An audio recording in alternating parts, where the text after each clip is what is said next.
J'ai ici un document ouvert et créé dans LibreOffice et je souhaite extraire de ça un document PDF que je pourrai envoyer aux élèves dans lequel ils vont pouvoir saisir plus facilement les réponses aux exercices que je leur propose.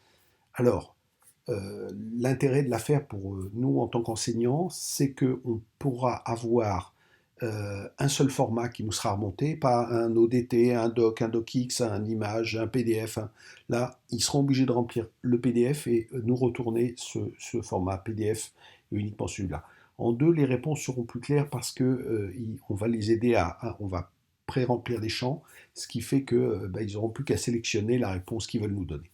Donc le premier champ que je vais faire, la première chose, je vais utiliser la fonctionnalité de formulaire de LibreOffice. Et pour ça, je vais me mettre en mode conception.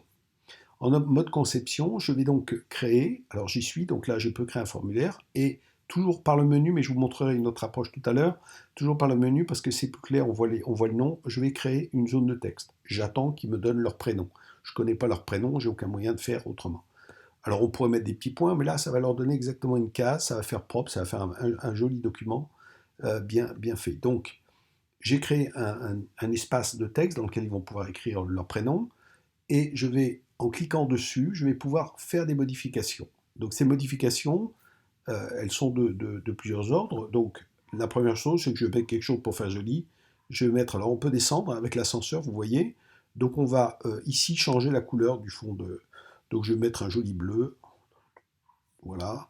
Et puis ici la police. Alors la police pour moi elle est importante parce que je travaille sous Mac en l'occurrence et que ce Mac c'est une police propriétaire Mac. Donc quand vous allez l'ouvrir sous un autre format, vous risquez de pas voir ce que vous cherchez. Donc il faut chercher une police qui soit standard. Donc en l'occurrence, je vais prendre celle-ci et je vais lui définir la taille de 10 pour avoir la même taille que le...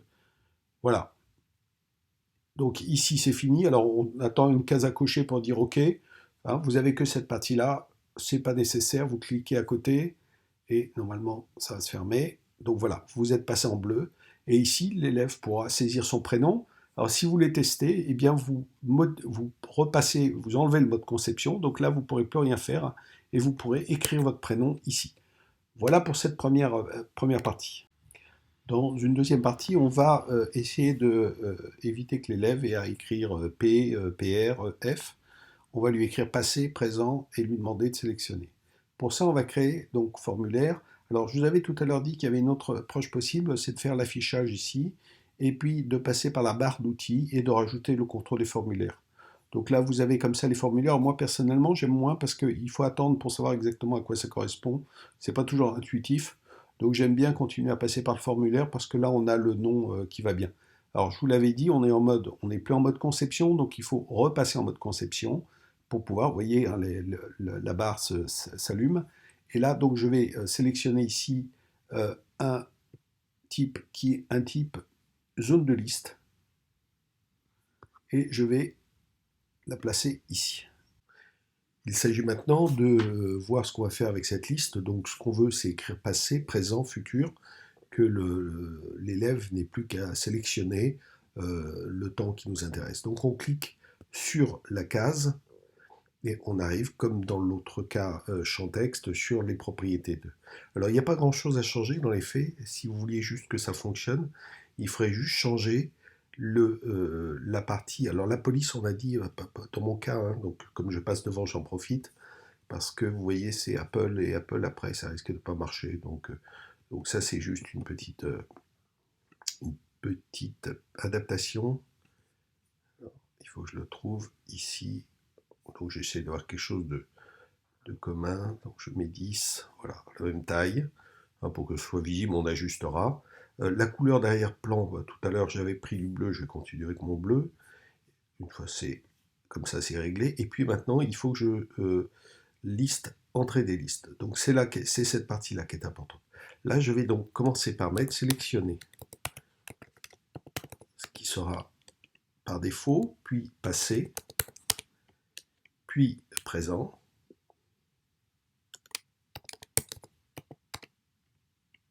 et pour finir, voilà, j'ai mis une ligne en trop, puis pour finir, futur. Donc, Alors, ce qu'on va lui faire en plus, alors c'est peut-être pas, puisque je l'ai mis en tête, un sélectionner, mais une sélection par défaut, et je vais lui dire que le... Ah ouais, je n'ai pas écrit correctement, il va falloir que je le corrige celui-là. Donc là, j'ai un petit problème, petite erreur, sélectionner. Et voilà. Donc, je clique à côté, hein, et vous voyez, ici, vous avez sélectionné, et puis, alors, là, comme je suis en mode édition de mes champs formulaires, donc je vais enlever le mode conception, et puis j'ai sélectionné, et je dois voir apparaître passé, présent et futur qui doit être en dessous. Une fois que j'ai fait ça correctement, je vais sélectionner ça et je vais faire un copier-coller, comme ça je vais le reproduire. Donc je me remets en mode modification, CTRL-C, CTRL-V, ou pomme C, pomme V si vous êtes sous Mac, et voilà, cette partie est faite. Donc la partie suivante va consister à ici, à la place des petits points, mettre un champ texte dans lequel l'élève pourra saisir directement sa réponse. Donc on ne pourrait pas mettre du select ou autre chose, hein, puisque là il faut qu'il trouve le verbe avec le bon accord. Donc je ne vais pas m'embêter, je vais faire un copier-coller de cette chose-là, du champ texte du prénom, qui correspond, hein, je pourrais changer de couleur adaptée, mais pour moi ça me va, donc je me contente de faire ça, mais encore une fois, vous pourriez changer la couleur, faire des choses personnalisées par rapport à ce champ.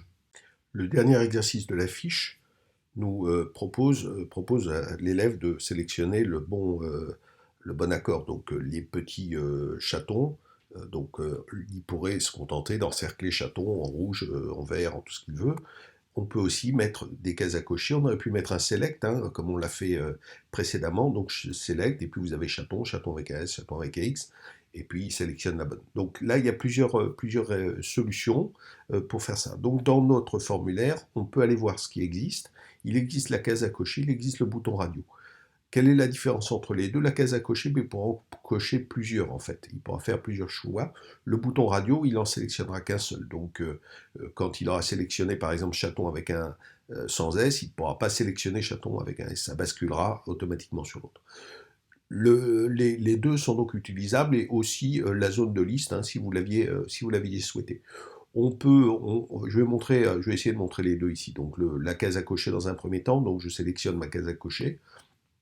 Je la place ici devant mon chaton. Donc pour le dernier cas, je vais changer, mais bon, dans un même exercice, il faut éviter d'utiliser deux techniques différentes. Donc là, devant Miaule, je vais vous montrer le bouton radio. Donc je rappelle que bouton radio, case à cocher. Bouton radio, on bascule de l'un à l'autre, ce qui n'est pas le cas de la case à cocher. On peut en sélectionner plusieurs dans le cas de la case à cocher. Donc je prends bouton radio, je le positionne devant Miaule. Voilà.